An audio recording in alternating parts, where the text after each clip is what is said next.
My whole philosophy is how do we actually make sure that you can start taking care of yourself preventively ahead of yourself? We know how if we eat healthy, if we exercise, guess what? Heart issues going to be a lot lower when we're older. Obesity, other issues when it comes into our muscles, joints. Hey, if you're moving when you're younger, guess what? That pays off massive dividends when you're older. How do we make sure we actually make that more objective? How do we actually get more strong, flexible, into the right position so we don't get that chronic neck issues that our parents have, that we don't get that head hunch that our mother has? There's a lot of habits that we just forget about because it's like, oh, that's just who we are. That's just like normal. Like it's normal to be always over here.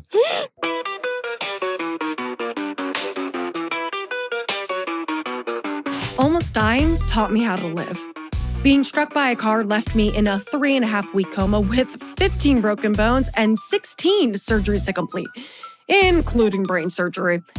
However, I woke up from that coma in an even greater place than I ever foresaw for myself. How? The universe will guide you out of the darkness and into the light if you allow it. Often, spirituality comes off as too highbrow. I'm not about that. Welcome to the podcast that talks and teaches about it through the lens of humor. Together, we'll harness positive energy and use it to work with the universe, all while giggling the entire time. Welcome to Gabriella Rebranded. Win most, lose some.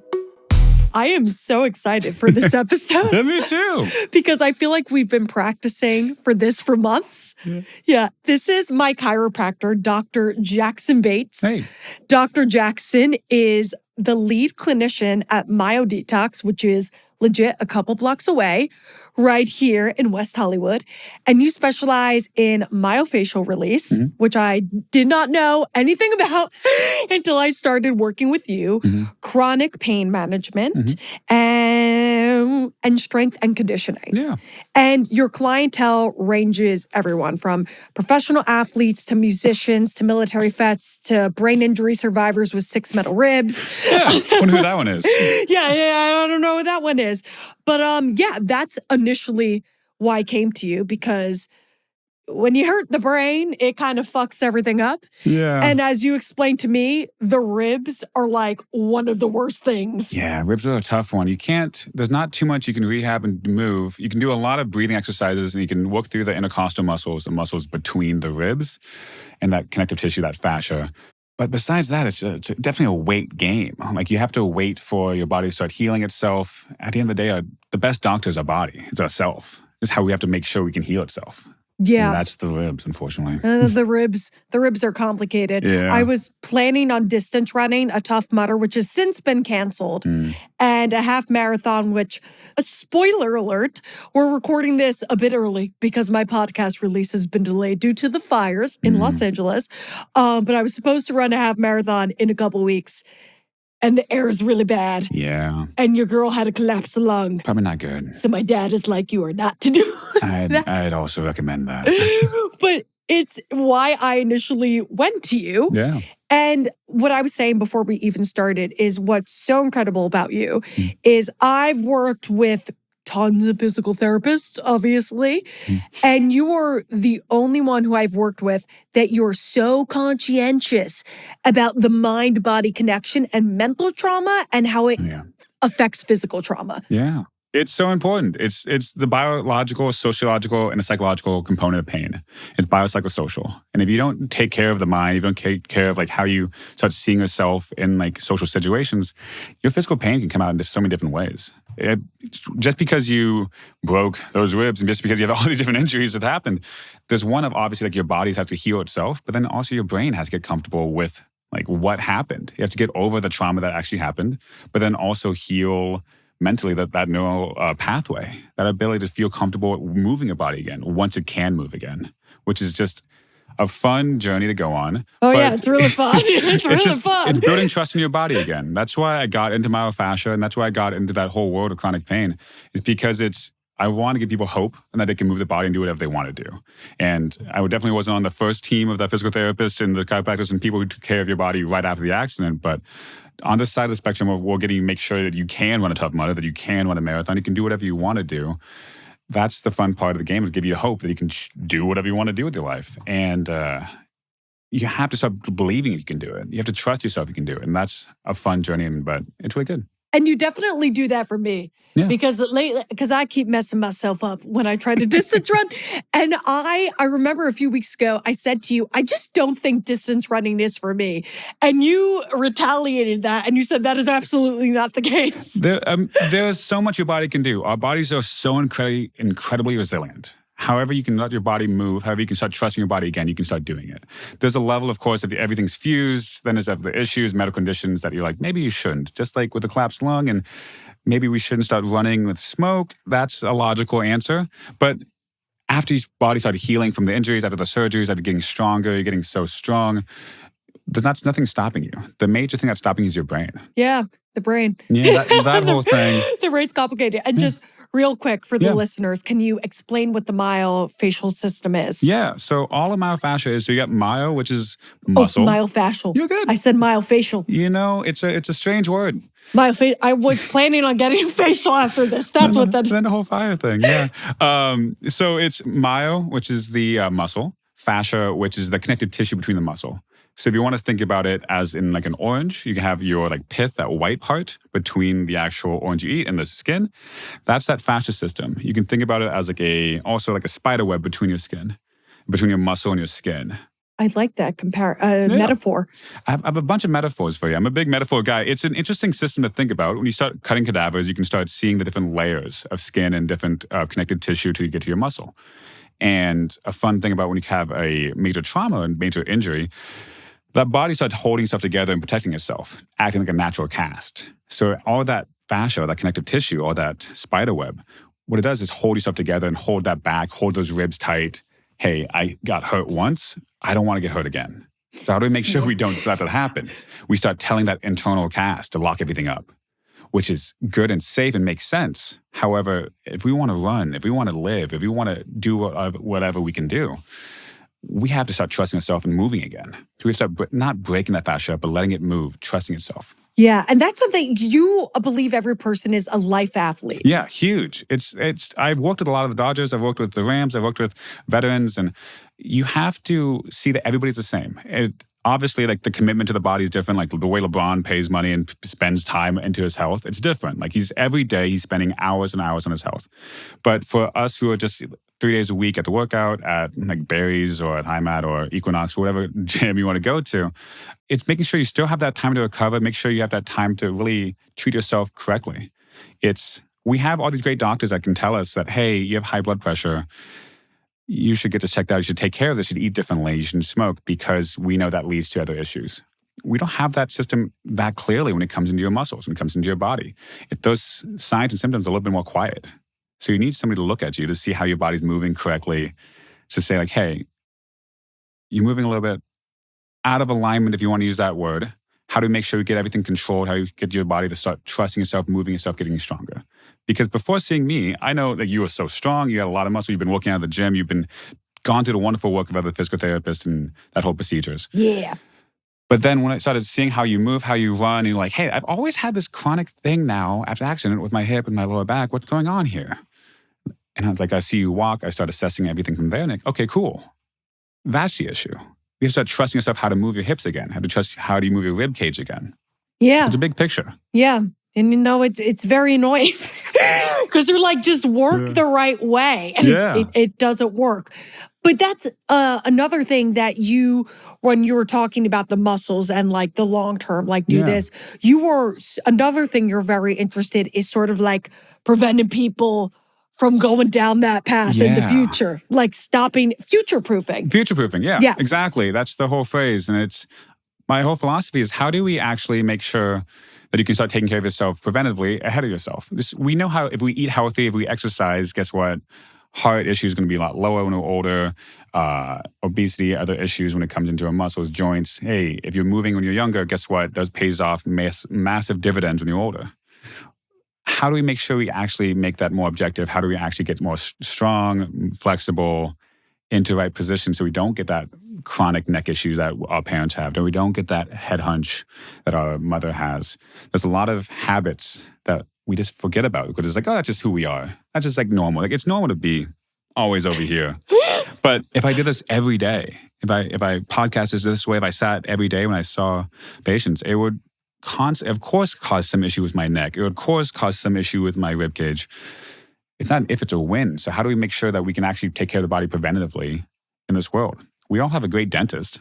We all have a great person that can like actually take care of our teeth, get floss, brush our teeth.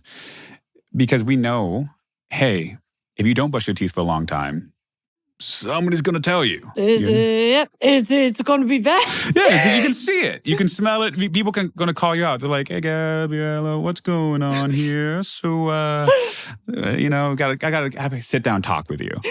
We don't have that person as clearly right now in America, in this world, about like, hey, you're not moving correctly. Like, unless you're like something's very serious going on, you're like, hey, like something with your hip or something with your foot, like maybe you should get this checked out. Yeah. My whole goal is like, how do we have that person? How do we get more of these people that can start seeing how you move and how to make sure you can move correctly? So just like a dentist, keep your teeth healthy, making sure that you can actually move, live your best life. And not to say that things are never going to happen. Like you can brush your teeth perfectly. You can floss every day. You can mouthwash. I know some people have some weird hot takes on that, but that's true. It's a weird thing, but there's still like the part of genetics. There's still a whole bit parts of life of like, who knows what can happen, but how do we get ahead of everything that we can control? Yeah. We can't control like if we're running in injuries or basketball, but we can't control your hip moving the right way. Yeah, we can't control, but we can't tell when like our ribs have our injuries. We can't tell when like hit by a car, when football accidents. We can't control that. You can't control that? No, can't control that. You can't say, I would actually like to redo that one? No, you can't go back. The dentist one is really interesting. Yeah. Because I recently went to the dentist. Oh, no. Well, maybe you're good. I did. I thought that like no one actually flossed. Like I thought that was, I don't know why. My entire life I thought that was like a soft recommendation that no one followed. It's like a soft, it's a guideline. It's not a rule. It's like, oh, you should do this. Yeah. And this dentist was like a bougie Beverly Hills dentist because I needed to get into one really quickly. I chipped my tooth and I weirdly don't have a dentist out here. Really? And that was... Now I do. But that was the first one we could get into. I could get into. And it was like a bougie Beverly Hills dentist who was able to do like a whole scan of my teeth to show pre-cavities. Sure. And all my pre-cavities were like on the gaps. And she was like, do you floss? And I was like, wait, people actually do that? And she, so now I floss every day. But it took me over 26 years to find out that people... Actually, I'm glad you're doing it now. Now I'm doing it. It is so insanely and beneficial for your health, and it's actually really good for your brain health. Your dental health, how it has so much connections with your brain and your everything from there, but also gum disease. There's a lot of things that can actually be helped from flossing. There's a lot of things. The brain is kind of related to everything. It is like the master control center. Like where all of our pain goes into our brain. How we feel everything. If we hit our hand, do we feel it on our hand? No, we feel it on our brain. Our brain tells what it's feeling. That's why like phantom limb is a thing, if you've heard of that. It's kind of crazy. Yes. And so like when people, that's how you can treat it, is that you can put those mirrored boxes for the hands. If you had somebody lose a hand and for veterans and whatnot, in war, crazy accidents, they can put both their hands in a box out of a mirror and it'll show both hands. And like the person will be able to see like, oh, I have both hands up, everything's good. Tense both hands up, release that tension. Then they can actually mentally let go of that tension that they had in that hand, even though they don't have a hand anymore. Phantom limb is such an interesting psychological component of how the body keeps score with everything. It's mind, body, soul, but it's also mind, body, however you feel about your body, everything in big picture. Yeah, you are so you're so empathetic. And that's one of the reasons that I've loved working with you. Yeah. You are so empathetic and you practice what you preach very much so. Like you've talked a lot about how the biopsychosocial model is important to you. And you very much actually care about that. Yeah. And it's so it's every session, it is so, you talk about my mental trauma as well as my physical trauma and like how it's all connected. Yeah. You really practice what you preach. And I know a book that you really like, that I really like as well, Nice. is The Body Keeps the Score. Beautiful. Yeah. Which is heavily about that. Oh yeah. I mean, there's so much, and there is my therapist is amazing. I'm so grateful for him, and he always says like one of the best ways to help the body is help the mind. One of the best ways to help the mind is help the body. When it comes into exercise, when it comes into talk therapy, however you're going to do it, there's so much interlapping neurons. There's so much. They're always talking to each other. How do you make sure you can take care of the whole picture? Because when I treat people, and when I treat you, and how I ask those questions, it's always like you help the person. You don't help the hip, you don't help the ribs, you help the person. Because that's what's going to help the ribs get better. The person is the best doctor. You are your best doctor. And it's so true because I am convinced that my recovery has only been as good as it has been because I made such a commitment to fitness after I got hurt. I wasn't into fitness that much before I got hurt. Yeah. I got really into it after I got hurt because I was trying to rebuild my body. I had no muscle. And I'm convinced that because my recovery has been fabulous, and I am convinced, and doctors have agreed with me thus far, that it's only been so good because like I make sure that I am exercising and I make sure that I'm eating healthy as consistently as I am. Yeah. And it's also like a little, it depends. I don't know if this is messed up. I think it depends on your viewpoint. Sure. But for a while in my recovery, when it felt like I didn't have anything. Like I didn't have my career. I was losing friends. I didn't have like sort of anything to win at. I was winning at physical activity. Yeah. And like I was improving at that. And that was kind of what my mind clung to because it was like I'm winning at something. Yeah. There's such a strong like belief and trust in your body. And then if you win at something, that's why they always push on hobbies for everybody. That's always like you need to have different buckets of life. You need to have like your family, you need to have a work, you need to have a hobby, like a creative or a physical, because there's going to be days where family life's going to be tough. It's going to be days that work life's going to be tough. There's going to be days that you're not going to be playing to get best, let's say video games or whatnot, or whatever hobby it is. You're like, man, this painting is horrible. I'm horrible playing this game. But as long as you have a win somewhere, you can start focusing on that. That optimism really comes into play when you're like, oh, I'm seeing an active win. That can start help raising the entire tide, help lifting all ships. Yeah. As long as you keep seeing it winning, you're going to keep winning. Yeah, and then when he ghosts you, it's not that bad. You're like, well, you know, it's not that. I'm sorry, I had to. Jeez, LA dating.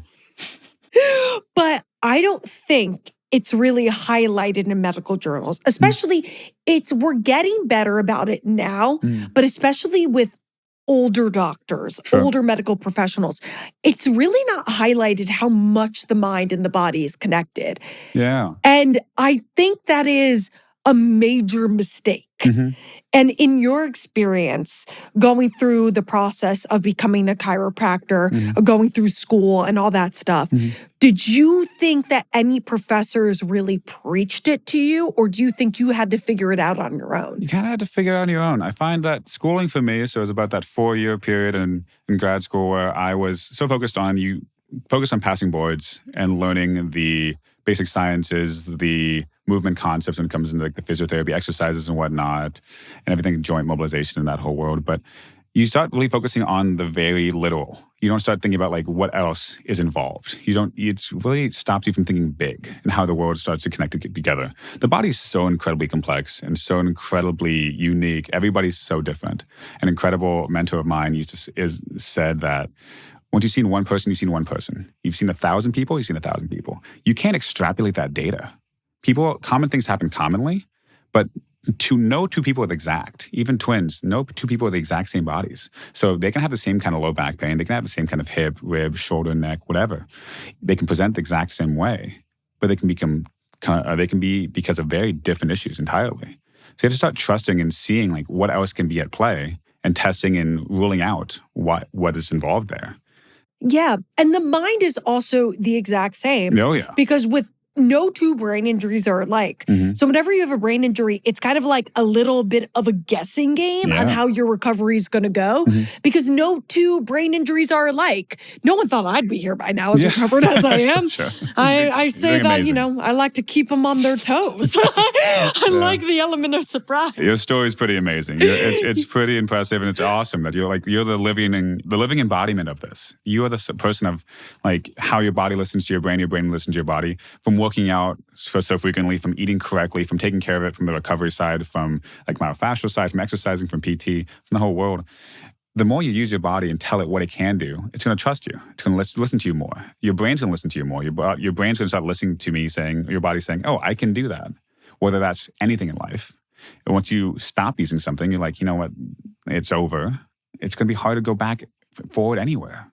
Like you can now have those like active wins from every day when you work out. Like, hey, I did this run. Hey, I lifted this.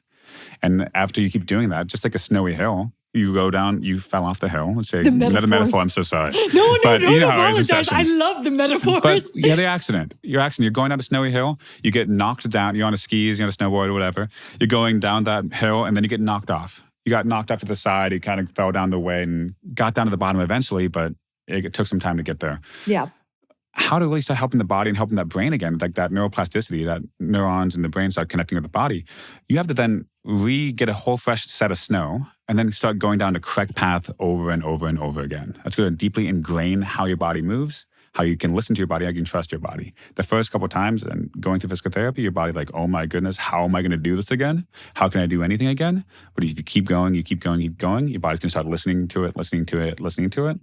You can get to the place where you're at now and like, hey, I want to run half marathon. Maybe when the air is not horrible. Yeah, maybe when the air is a little better. little better. But you can really let yourself, and that's that hope and that's that belief system that you can really push yourself with. If you actually continue to do those patterns, if you do those little things correctly over and over and over again, that pathway gets deeper and deeper. Your body starts going.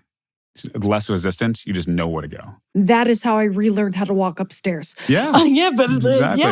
But talk a little bit more about your own story. Yeah. Because I know you were a college athlete. You played football at Pepperdine University. And then how did that exactly translate into you becoming a chiropractor? Totally, yeah. So I played football and I went initially to Baylor.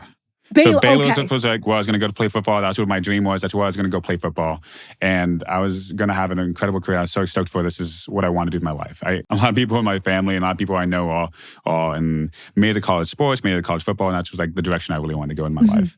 When my junior year of high school, I had a crazy concussion. Took me out for about a month. And I kept playing. I really loved what I did with the game. And it felt like who I was, my identity. Committed to go to Baylor, going to go play football in Baylor. As I got closer and closer to the date, I started realizing, with my health the way it was after that accident, what do I want to start doing with my life? Okay, do I want to start being a student, start learning and start my life at 18? Or do I want to try to keep playing and keep pushing myself and go to where I can go? And at that point, I made the decision of, you know what, I want to start life at 18. I want to start learning. I want to start being active for my future now. So that's why I went to Pepperdine. I started later in Pepperdine because of that. So I started in spring at Pepperdine. And it was a great experience for me to like learn and not have my sports, which was really challenging. That was my identity. But how I got into the whole world of chiropractic and whole world of this alternative medicine route was that I went on a camping trip to Yellowstone. Okay. And I went out with my buddies from high school and I was so stoked to see them because I haven't seen them. This is our post-college trip. And we're going to go to Yellowstone, hike, and do all the nature things. I'm not a big nature person. I love nature. I'm not a big outdoorsy, like camping guy. I'm much more of a 4-season hotel guy than I am a 4-season like nature guy. I'm never going camping. That's the one thing I won't do. I'm not. If I can't have my hair products, I'm not going. Yeah, I need a shower. I just feel gross. It's not my thing. Same way. I want to go and like a dream of mine in the future, a goal of mine is I'm going to go to Africa and see safaris and do all that. But I did that. Oh, that's so cool. What? I did that. How did you do that with the hair products and the life and the things? It was the summer after my freshman year of college.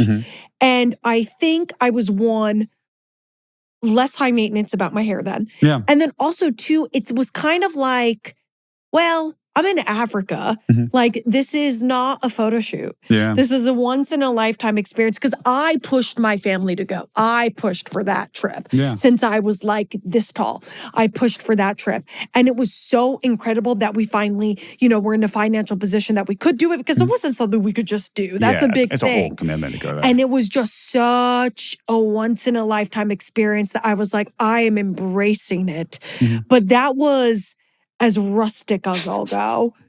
That was as rustic as I'll go. But they're actually in Africa on these safaris.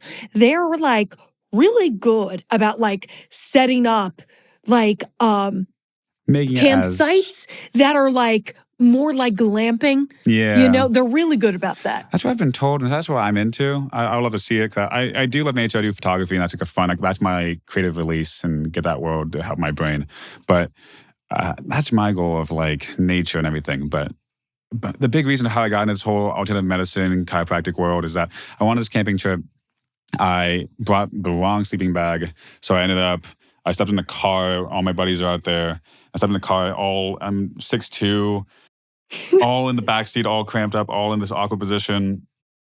Woke up, got out of the car, and I was like, wow, I have such shooting pain down my leg. What's happening to me? And I was 21 at the time, like, this is strange, this is not great. I take the car ride back to the airport, still have like crazy pain. It's the last couple of days, and I was like, this is not great. How do I get this taken care of? I go to my normal general practitioner, and he's like, hey, so this is what's going on. You have this either nerve compression somewhere along the chain. You can either go and take all this medication, you can do physical therapy, or you can get surgery for this. And I was like, you know what? Surgery is a little bit extreme for me. I'm not huge in taking pills right away, but I'll take something for the pain. Let's try what we need to do. And then physical therapy sounds great. Let's get some exercises in. Do some exercises. And it takes about 3 months. Nothing changed too much for me. And I was kind of bummed. I was like, man, I wish... There was a place they put some stim pads on me. They put some hot packs on me. They did give me some simple exercises, and like nothing really happened, unfortunately. I was like, okay, you know what? Like, I guess maybe I should do surgery. I don't know what's really happening. I go to a friend of mine, actually, my mom's facialist, esthetician, whatever. Myofascial. Exactly. She recommended me to a chiropractor, and I was like, you know what? I have no idea what that is. Sure, I'll try it out. It sounds kind of hippie, but I'll try it. I go, and they're like, oh yeah, it's just A, B, and C. And I was like, what are you talking about? I've had this for now like 3-4 months. Nothing's really helped me. But sure, do what you got to do. They're like, okay, I trust you, let's go. They treat me. That day, they crack something. They just do some muscle work in some place and give me one exercise. That day, I felt like 60% better. And I was like, what happened here? Why don't people know about this? And that's the day I started realizing, you know what? I really wanted to get into a world that I can provide people hope. That like they didn't know it was there. I kind of just thought that was my life. I thought I was going to always, every time I sat, I was going to have shooting pain down my leg. I feel like I wasn't going to be able to like work out the same. I can walk, and that was fine. But if I did anything else, it really shut me down.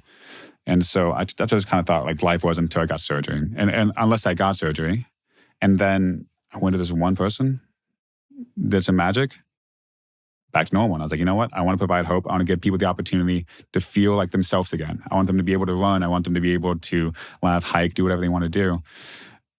And that's what got me here.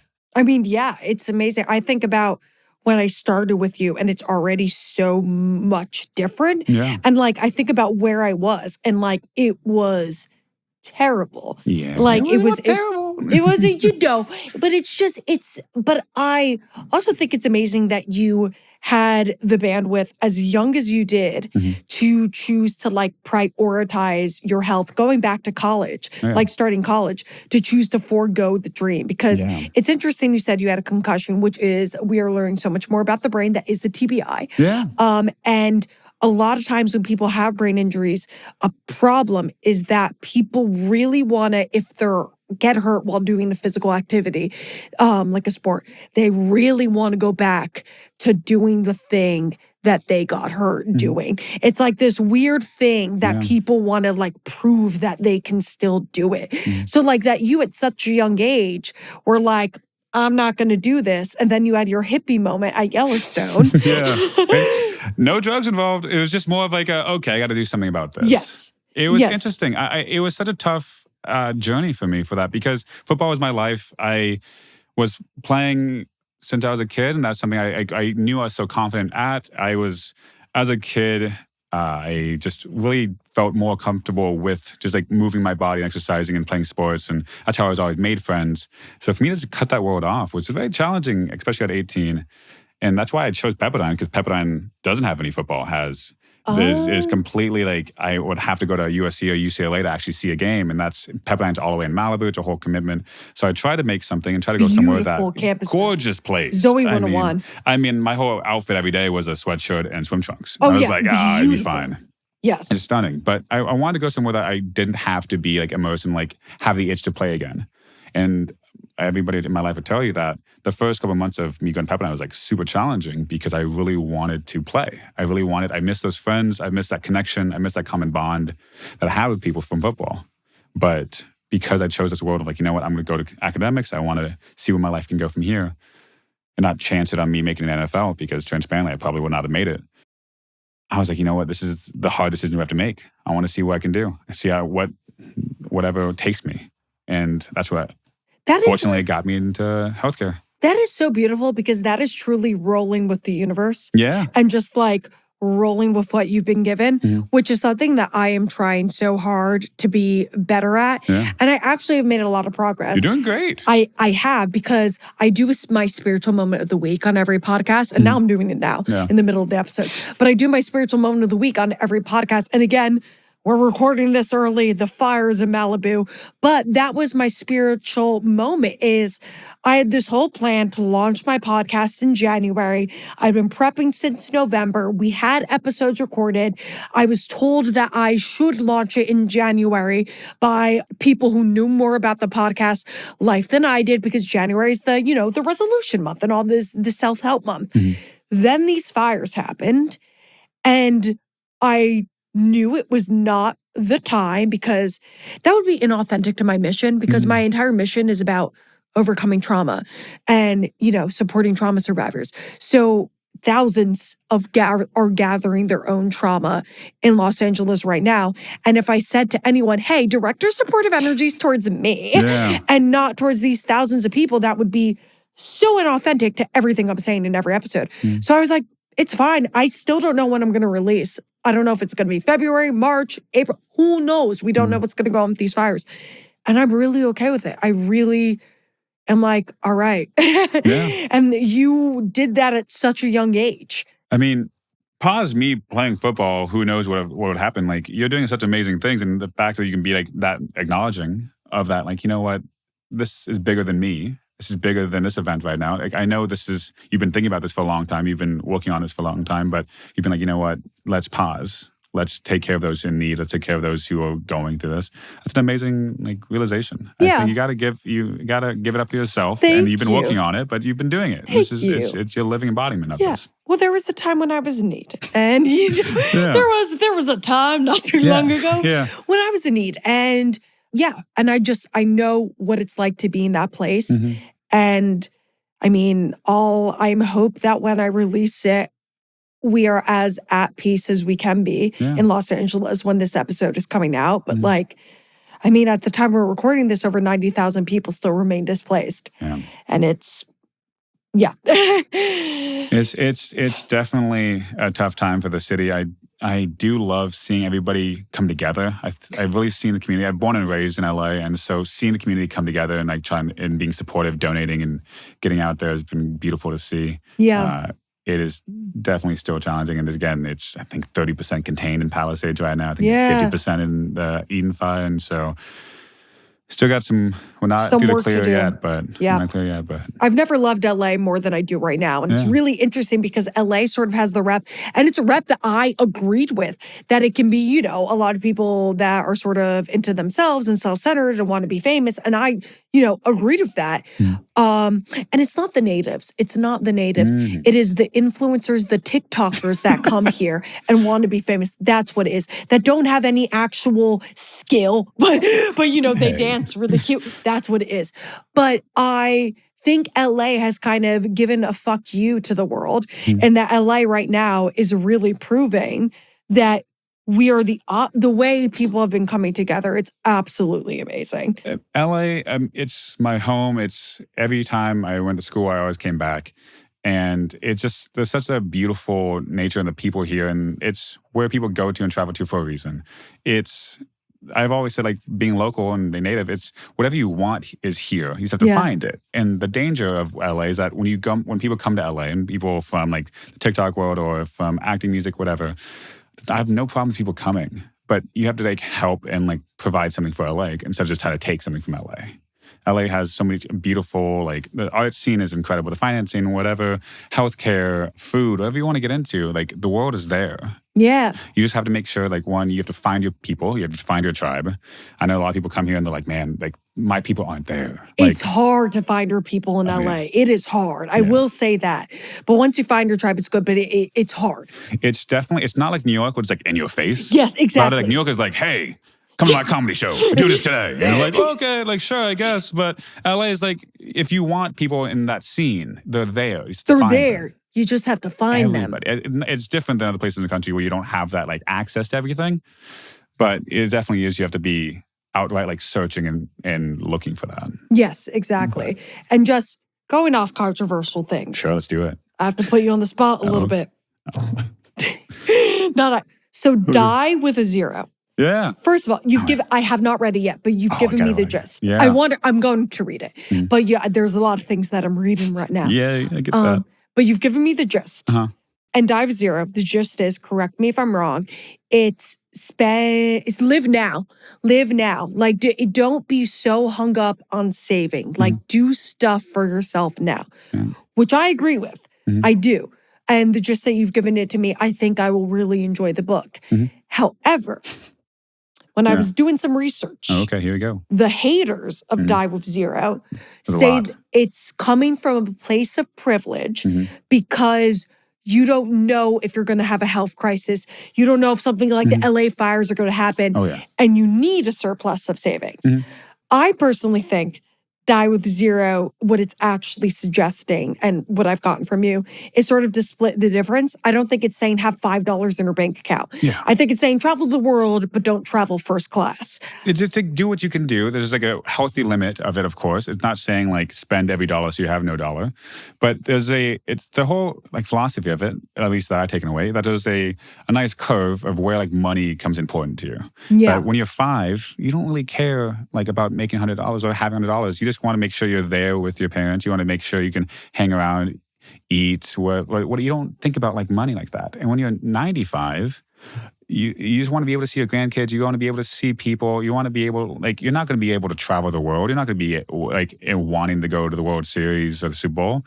But when you're 25, 26, 30, you're like, you know what? I want to go to Africa and go to that safari. Exactly. When you're 95, do you really want to do that? Do you want to do that long of a flight? No. No. Spending money when you have it, or spending money when you can live with it. Like, life and experiences are relative to you. Like, when you're 21 or you're 18, and you get the luxury of being like, let's go to travel Asia, travel Europe. I had an incredible gift from my family where I was able to go and travel Europe with my 2 best friends post-grad. And we stayed in like hostels, we bounced around all the places, took trains, took every kind of way of traveling around. We didn't do it luxury at all, but I didn't care. I was like, oh, that's amazing. That's so fun. It's an experience that I was just thriving in. I was like, that's so cool. And meeting different people, drinking, eating, doing everything, living that culture, living that life. I would not be interested in doing that now. And I bet you when I'm 70, I would have 0 interest in doing that now. It's like, you know what? I don't want to stay in a hostel when I'm 70.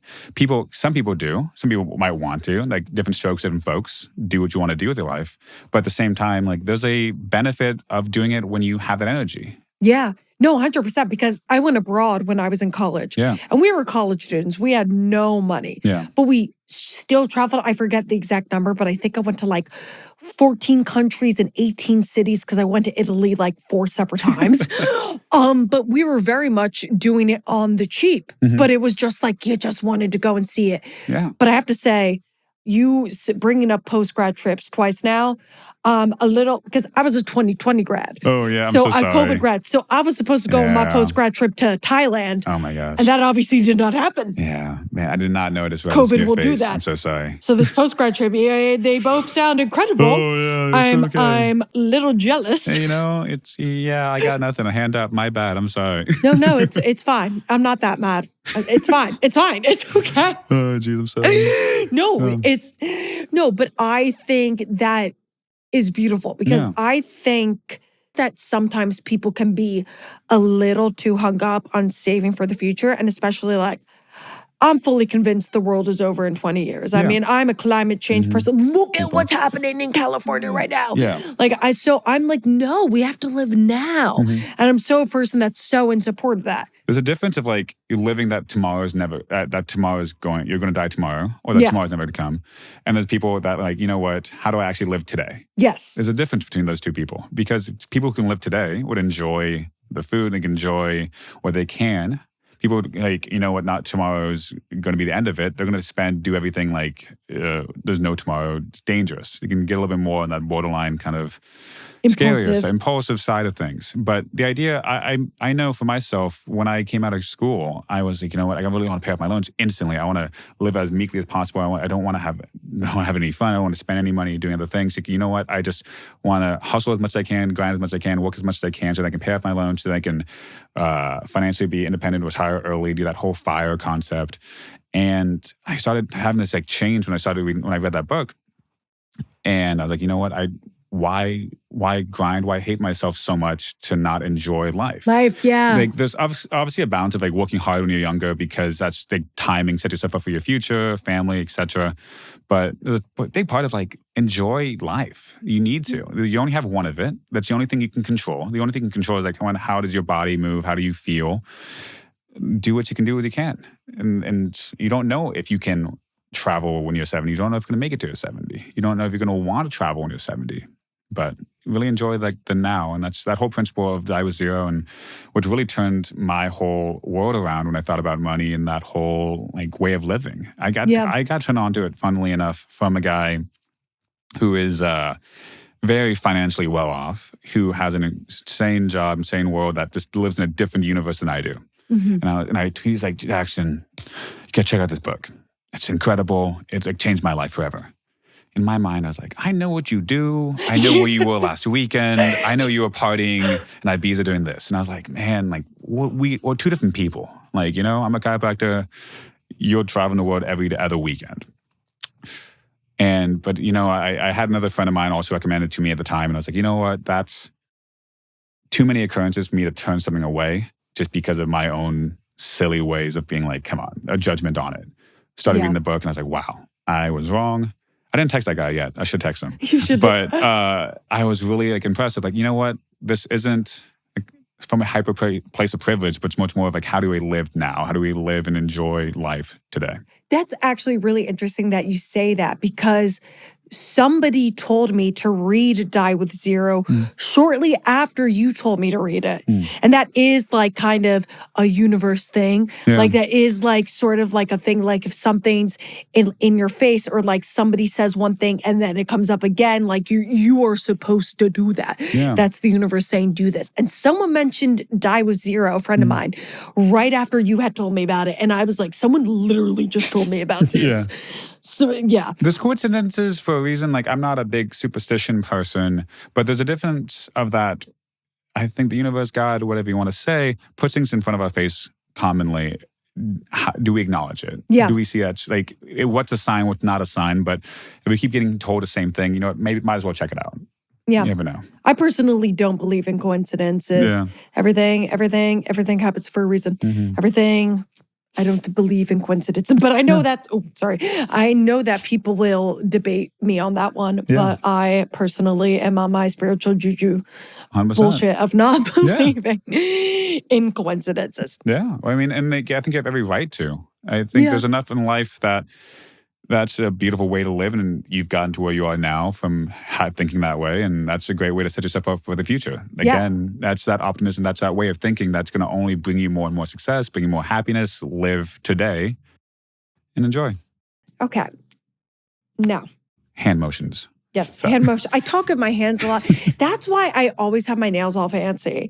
Because I talk with my hands a lot, and I'm like, at least that I'm an Italian. I did notice without even seeing your face, I saw you outside with just like putting money in the meter with your nails. And I was like, I know that it has to be her. Just the nails. It's part of me. It's part of my life. That's actually part of the reason why I decided to take a break from acting. I won't lie. Really? Because you're not supposed to have nails. And like part of the reason, I decided to start taking, you're supposed to have natural nails. Canvas, I guess. That makes sense. It makes sense. And I decided to take a break for actual reasons that I talk about in this podcast. But I was like, also, I get to have nails. Yeah, it's a small win. I get to have nails. You got to see the wins. Which is probably a big win, honestly. I feel like a big win. Something I've gotten into, but I have no issue with it. And I think it's awesome. And They're part of my brand. Yeah, sure. Yeah, 100%. But sorry. So something I do in every episode is I give people a recommendation that supports spiritual growth in some way. And when I have a guest on, the guest gives the recommendation. Oh. And I know you have several. Yeah. So tell the people your recommendations. So the biggest recommendation I would have of the last year, which I really love, was Atlas of the Heart. This book by Brene Brown. It's all about mapping different connections and really helping to understand other people. From my childhood upbringing, I didn't have too much focus on how to like different emotions, what they feel and what they are. I was always like, I'm either happy, sad, mad. I didn't entirely understand what anxiety meant.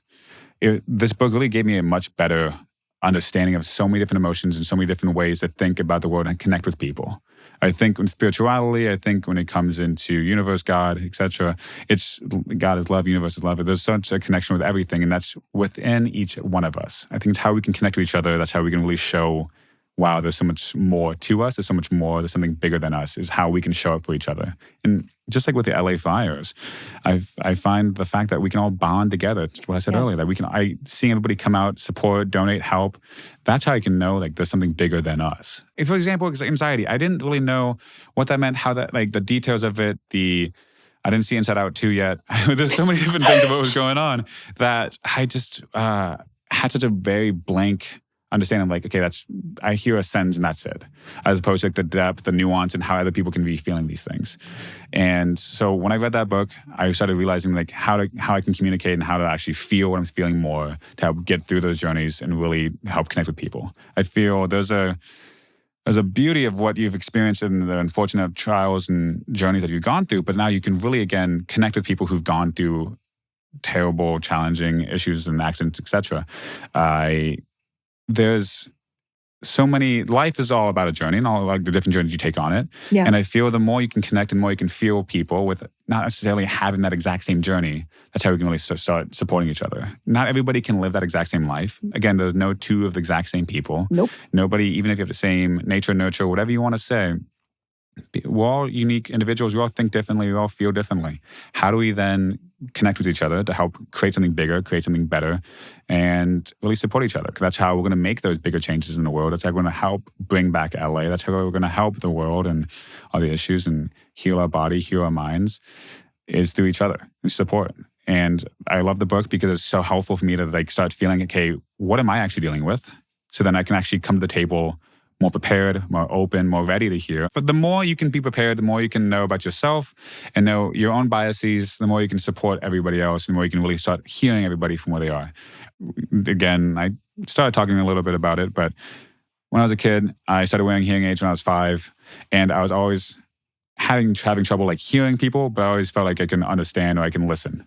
It was a little bit more challenging for me to actually hear the words that they were saying, but I always made sure I was focused and intentional about being there for the person, reading the body language, the different emotion that it can give off, and really make sure you can really take care of somebody from hearing them in all different facets. That's so beautiful. Yeah. Especially because there are so many ways that we communicate. Mm-hmm. And it's like, I was actually talking about this in an episode that I recorded. I was talking about the movie Society of the Snow. Okay. And it's a Spanish language film. Sure. And I said for listeners, I said, if you're going to watch it, please watch it. And I said, but don't don't dub it. Put the subtitles Interesting. on Yeah. because you can so see what people are communicating Mhm. based on their facial expressions, the way they hold their body, their vocal inflections. And I feel like you had this thing that is not great Mhm. and you turned it into a positive of being able to understand people by reading Yeah. other things about them. Yeah. There's, again, similar stories. Then how do you make sure you take the best out of the situation and make it work for you? Yeah. I think that journey has been something I battled with growing up because I either sounded funny because I was hearing things differently, or I had to wear my hearing aids back in the day where these massive like blue things took over my entire ear. So I had to overcome being like, what is that in your ear? Those kind of conversations. But I do think that's helped me stronger, get me to being stronger for who I am now, be more confident, being able to help people who've gone through different journeys. It's being open, being understanding, being able to take care of people from wherever they're coming from at the table. You can't expect people to come to you or meet you where you're at, especially in my world. You have to meet people where they're at. Not everybody's going to want to divulge and tell the entire story from day one.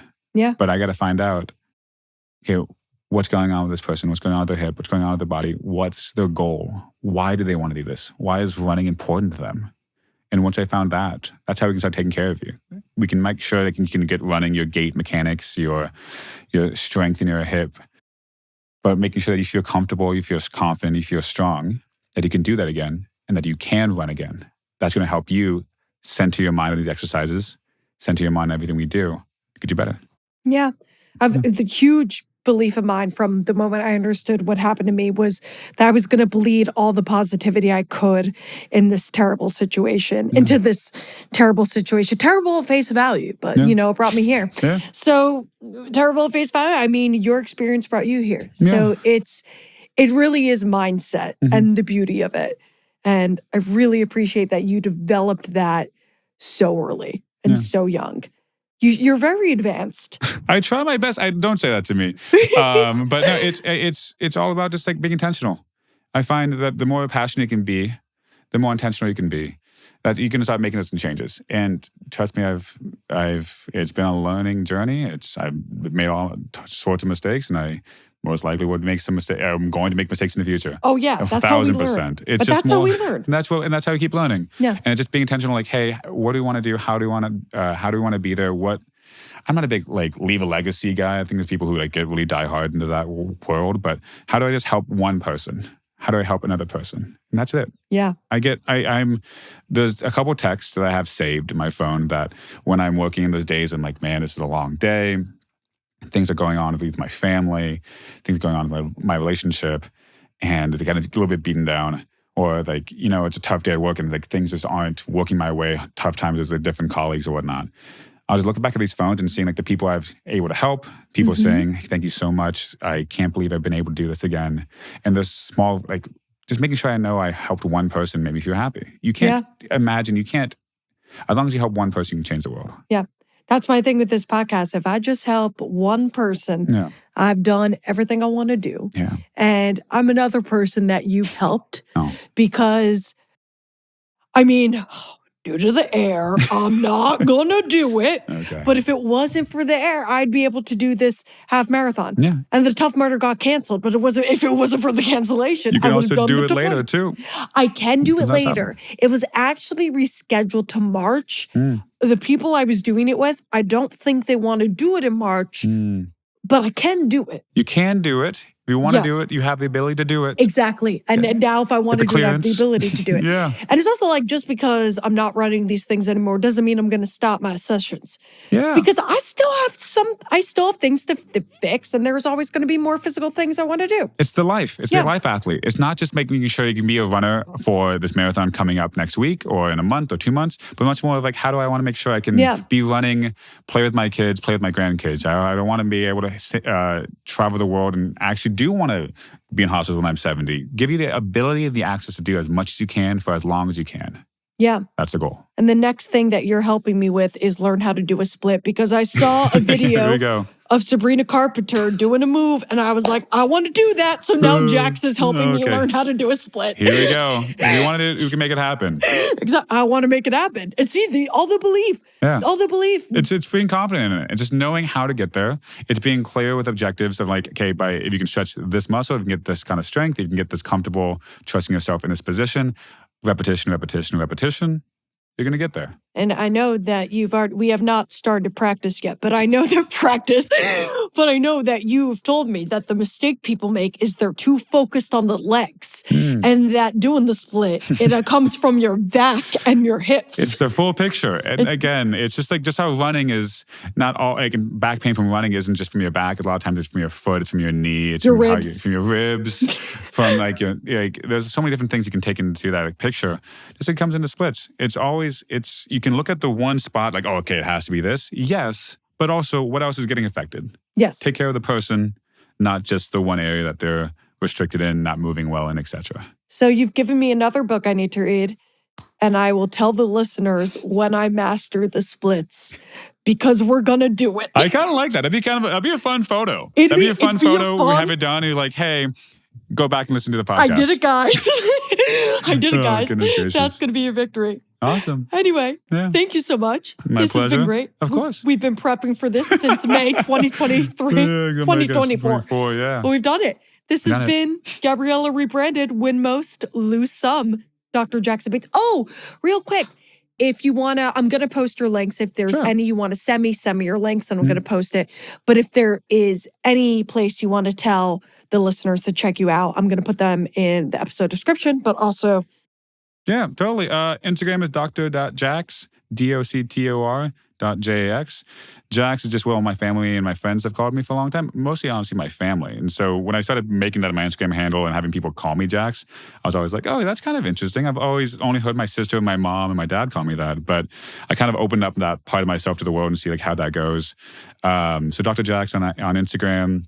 You can look up Myodetox is where I work at, and you can see all the amazing things that they can do and help, and the world that's opening up, and the way we're trying to change healthcare and change how you move your body. And it's amazing, and it is changing it. Yeah. And such mind and spiritual tenets in physical healthcare. So thank you so much for that. My pleasure. And now again, this has been Gabriella Rebranded, Win Most, Lose Some, and LA is definitely going to fucking win this one. Here we go. Yep.